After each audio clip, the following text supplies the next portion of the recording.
A lot of times it feels like this whole world is a evil simulation. All the situations we go through in this world, all the pain, all the agony, it's really enough to make you go crazy. Because fundamentally and essentially, most people want peace, quiet, and tranquility. But the problem with this world is that you're going to be surrounded by volatile people, hostile people, people that don't like you for whatever reason, people that hold resentment towards you. And people think that just because it's Christmas time, it's coming upon a new year, things are just magically going to change. But that's not how life works, unfortunately. This world is built on the suffering and the pain of the innocent. Those that don't bother anybody, those that just want peace and quiet, those that just want to build things of their own, those that want to be their own entrepreneurs, make their own jobs for themselves, those that want to experience things in life that some other people can't experience, such as traveling around the world. And, you know, when you've always been in this hostile box, when you've had toxic environments that you're around, when you're suffering internally and mentally and sometimes even physically. But sometimes your mental anguish can be more than physical anguish and physical pain. And when it keeps going in perpetuity and it keeps going and it gets more aggressive as you age, you start to realize that this world is just not what it seems. It's not this holiday season of cheer and everybody's dancing around and, you know, it's just a wonderful world. Some people are lucky and blessed to be in that position. When I mean blessed, blessed meaning that they have certain type of things and going right in their life that we just don't. They have a girl in their life. They have money. They have a place that they can live at, that they don't have to be bothered with people that don't want them there. They have the structures and the things in place where they can build their own little mini kingdom. And that's absolutely amazing. And it's absolutely brutal in this world that we still have people that they think this world is justified. They think that whoever created this world is some good, innocent being. When in fact, if you look at your life, you can tell that it's not fair. You can tell that this world is just designed to break you. It's designed to break all your dreams, all your hopes, and all your ambitions.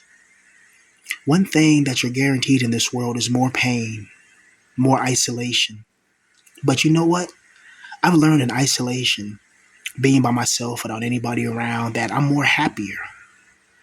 I know it sounds contradictory because I talk about pain and isolation, but when I mean that, I mean not having a good girl in my life. When I'm by myself and let's say I got some weed and some video games or some good anime, I'm totally fine. I can make music when I want. I can make beats when I want. I can work on my books and my novels and work on my little anime that I'm working on. I get happy. And I know you guys notice that too. But it's when other factors come into play. You being forced to wake up every day and go to a job that you really can't stand, around people that really can't stand you. And you have to interact with these people. There's no ifs, ands, and buts. You don't get a choice in this world. I can't stand when people say, oh, you have a choice. No, you don't. If I had a choice, I'd be a multi-millionaire in a mansion right now with a Ferrari, with a Lamborghini, with a Bentley, with a yacht, with a private plane, you know, you know, with my own video game company, making my own video games, writing my own storylines, hiring people that I feel like deserve to be hired and not just hiring them because of some type of government quota. I'd have my own little kingdom built and I would be happy. Every single day I'll be in a bliss. But that doesn't fit the jurisdiction of this being that we call a god or the demiurge who wants us suffering. I want you to look at this critically. I want you to really analyze the situation that you find yourself in. Do you always find yourself in an angry mood, in a depressed mood? And the moment you get into a happy mood, let's say you have a calm, peaceful day. Let's say that today it was just a calm day for you. You know, at your job, it was still some bull crap at your job, but you go home and you just try to go in your room and mind your business. But people around you, they start accusing you, targeting you, saying, oh, this item went missing, or that's that, or that person's a liar. They call you a liar when that person actually is the real liar. It's absolutely brutal that other people that you don't want to be around, but you're forced to be around because of your economic position. Why is it like that? Why can't we just do what we want in this world and be happy? And this has been going on for thousands and thousands of years. This is not a new type of thing, you know? It really sucks when you're in a position that you can't really live out your true dreams, you know? I remember somebody said that you spend the majority of your life trying to find out who you truly are because you don't really know who you are until you actually become rich, you know? And I thought that was fascinating. I forgot who said that, but somebody was talking, it was on a podcast, you know, and somebody was just talking about how it was a millionaire though. They were still talking about how like it took them a good 20 years, you know, to work on their schooling and all that. And then they realized that all the schooling that they learned didn't teach them how to be wealthy and rich. It didn't teach them financial literacy. It taught them how to be an employee, not an employer. And then once they figured out how to just do their own thing and make their own coding and make their own type of world, that's when the money started to roll in, you know? And that's when he really felt empowered for the first time in his life. He didn't have to answer to nobody. He didn't have to bow to nobody. He didn't have to be in a place where people don't want him at. He didn't have to be in a place where he felt like just his existence felt like a violation to the other occupants. He wasn't the scapegoat that they could just easily blame and put all of the insecurities and miseries upon him. He felt powerful. And he said that's when he really discovered who he truly is. You know, you don't test a man by not giving him nothing. You test a man by giving him the whole world. And that will show his true merit and his true spirit. That will show it all.